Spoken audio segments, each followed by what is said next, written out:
Vedare tinokuchingamidzai zvekare kune chimwe chirongwa pano paZim Facebook Secrets and Confessions. Tadzoka zvekare nemamwe mamessages. Regedzai tibva tapinda mamessages edu atadzoka takakubatirai.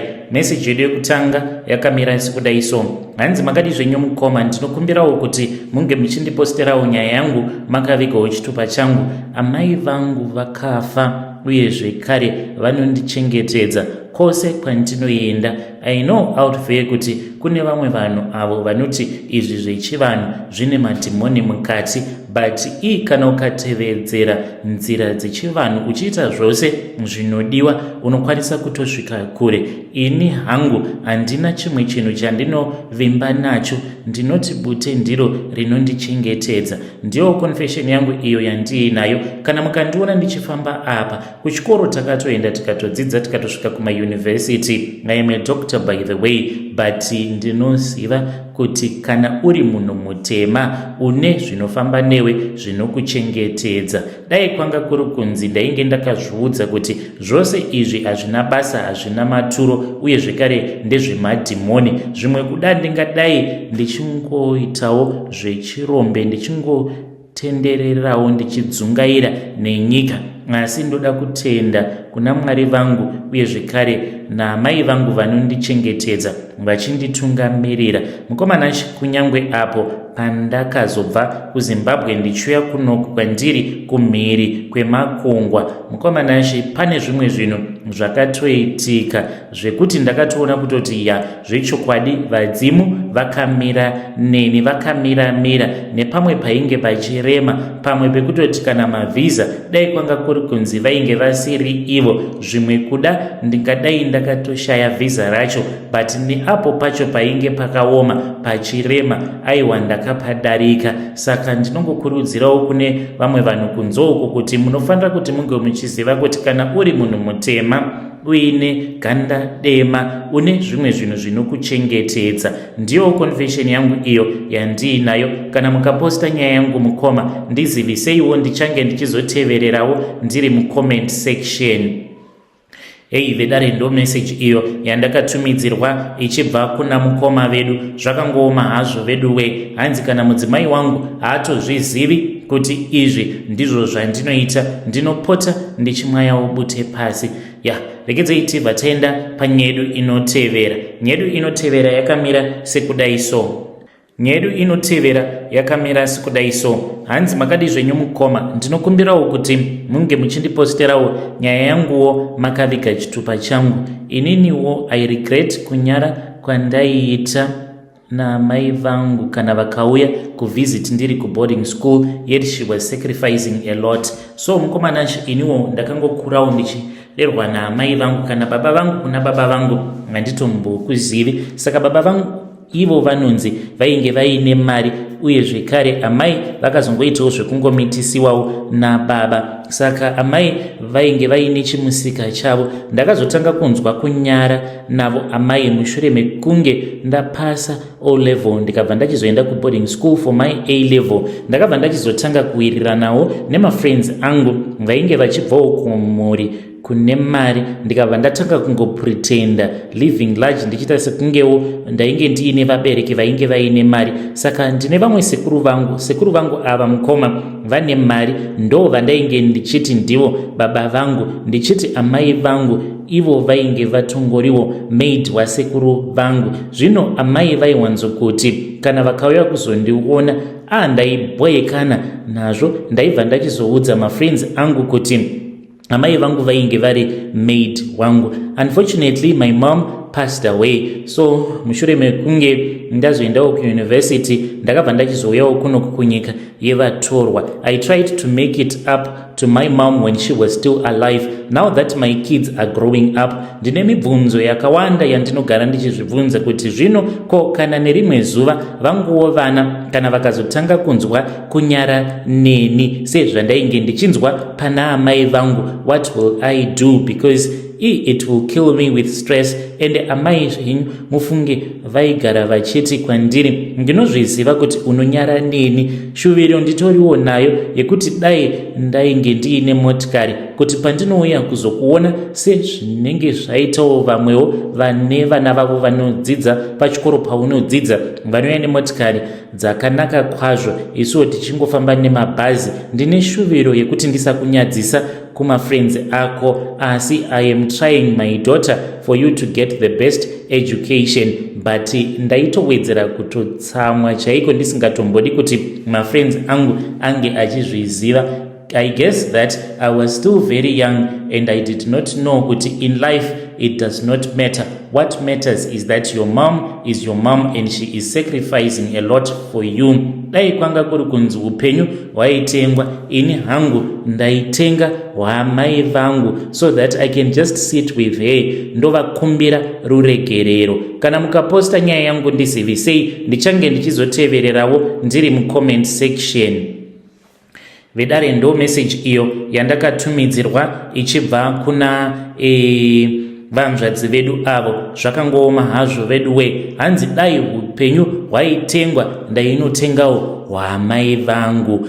Let us try to speak with her in the comment section. Rekedzai tibva taenda panyedu inotevera. Nyedu inotevera yakamira sekudai so.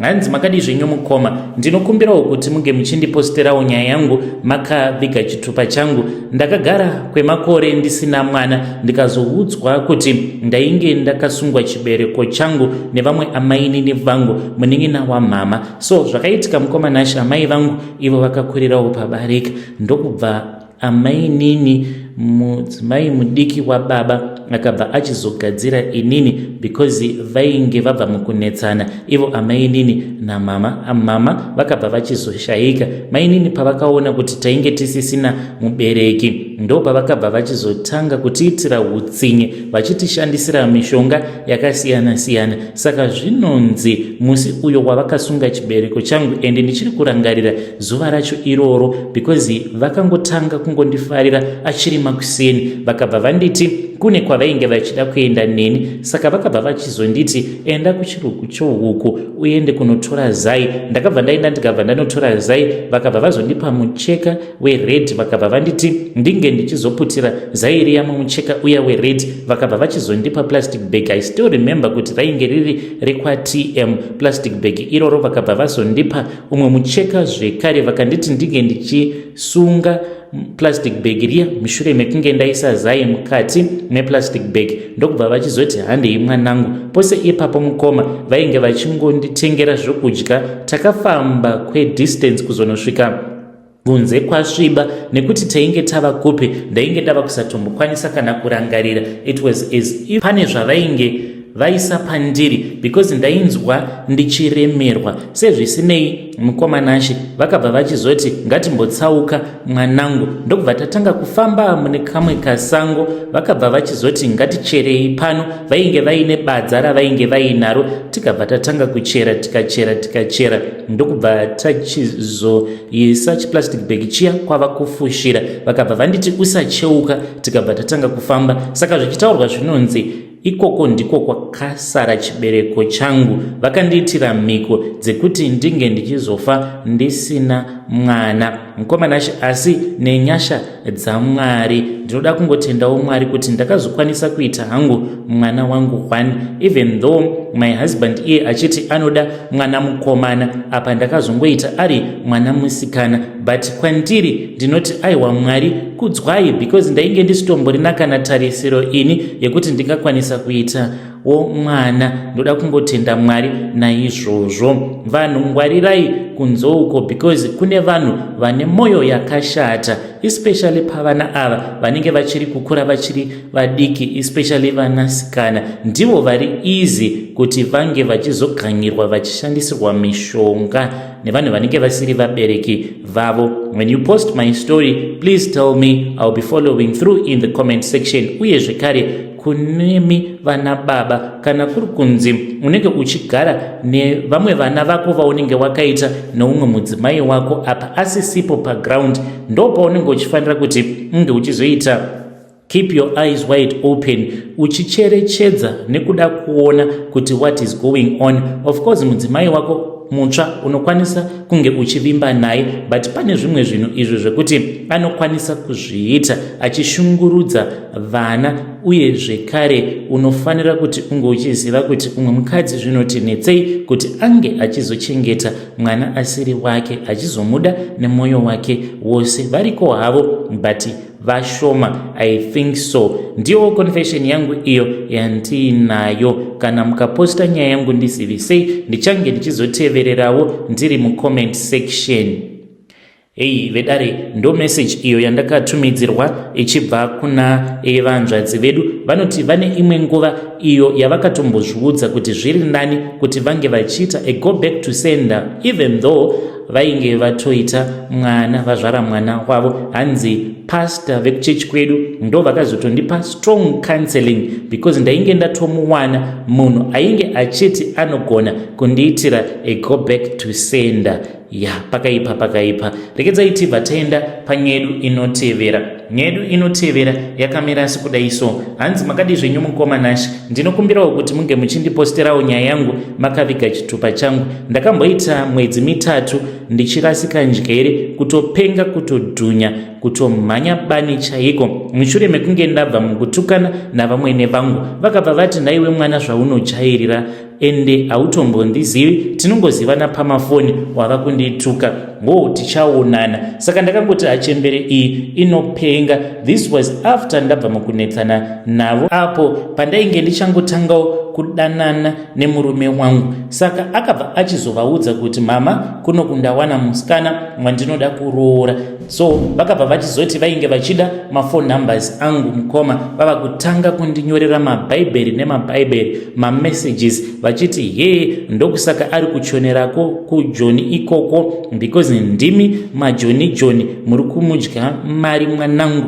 Dai kwanga kuri kunzi hausi iwewe uri kumudya mari, angadai achitondibatsirawo. Pano tiri kufa nenzara ikoko muchidya muchiguta. Ndikabva ndati like seriously, chembere iyi inopenga, inotombondiziva here? Apa handitomborina kana nguva refu kubva zvandakatanga kudanana nemwana wayo. Saka why is it she is telling me all of these things? Kana akadyiwa kare ndisati ndatombosangana naye. Apa ndainge nditori netarisiro nekuti ndaida kuti ndige ndichizomukurudzira kuti tinge tichizoenda kumusha, because ndichizonosangana naye ainge adhonza 4 years asina kana kumbogara, akadzokera kumusha. Ndakabatikana ndokubva ndatanga kuvapindura, tikatukana zvinyadzi, tikaita sei. Ndopa vakabva vachizoti uchazviona ende uchandiziva. Nerimwe zuva mukoma ndakatoti ndakagara, so ndopa ndakabva ndachizoti ndichitarisa panze, ndikabva ndachizoona kuti vamwene vangu vainge vakagara mumuti. Saka hazvina kana kutomboita sense kwandiri, because ndainge ndichizviziva kuti vamwene vangu vainge vari kuZimbabwe, but vakabva vachizoshanduka kuita gudu mukoma. Gudo riya rakabva rachizotanga kufamba zvino richiuya, ndokubva ratopinda mumba rikabva ratanga kundirova. Iniwo ndichiridza mhere mukomanashi, vanhu vainge vava kutoshamisika nazvo kuti komunhu uyu ava kungotanga kungoridza mhere ari ega, what is going on? Ndo zvakaitika ipapo mukoma. Ndakaita mwedzi 3 ndichitopenga zvimwe zvainge zvoitika ndainge ndava kusazviziva. Vekwangu pavakangozviona kuti ndo zvainge zvaitika, hama dzangu dzakabva dzachizonditora. Ndine hanzvadzi dzangu idzo dzirimowo muno muSouth Africa. Murume wangu akabva ati ainge asingadi kuti ndige ndichiendeswa kumusha, ndokubva achizotsvaka munhu aipota hanzi aisara neni, because at that time ndainge ndava kusatomboziva kuti ndinonzani, ndiripi uye ndinobvepi. Then akazongoramba achingotsvakawo vanhu vemweya vanobatsira, then ndokubva ndachizorapwa paya ndikabva ndazopora. Kusvika pari zvino ini hangu handitomborina nyaya navo vamwene vangu ava, ende vanotyisa. Vedare ndo message iyo yandakatumidzirwa ichibva kuna vanzvadzi vedu avo. Zvakangooma hazvo vedu we, ngatizamei kuti tinge tichitaura navo vanzvadzi vedu ava mucomment section. Strange things indeed they do happen in this world. Rekedzai tibva taenda panyedu inotevera. Nyedu inotevera yakamira sekudai so. Hanzi makadi zvenyu mukoma, ndinokumbirawo kuti munge muchindiposterawo nyaya yangu makaviga chitupa changu. Mainge muri mugore ra2004, saka kuma areas ekwedu kwakanetsa mbavha mukoma nashi, kwakanetsa mbavha dzainge dzichiuya dzichiba, dzaibva kuna naParadise dzichiuya Waterfalls dzichiba, ende dzakatomboba injini. Mbavha idzodzo kutosunungura injini, mukomanashi motikari yakapakwa ndokubva dzatoenda neinjini iyoyo. Zvino takabva tachizoti nerimwe zuva, it was somewhere I think kuma past 10 apa hwainge huri usiku, tikabva tazongonzwa yainge yangova mheremhere. Tikati kochi, kwainge kwabatwa mbavha. Mukomanashi takaenda kuya ndokubva tachizotanga kurova mbavha dziya. Zvino zvatakaita ndezvekuti takabva tachizotora maplastics edu ndokubva tatanga kupisa maplastiki. Varume ava tainge tichivapisa tichiita zvekuvadonhedzera moto, uye zvekare tichikanga nyimo tichivaisa nyimo idzodzo mubhuruku. So vanhu ava mukoma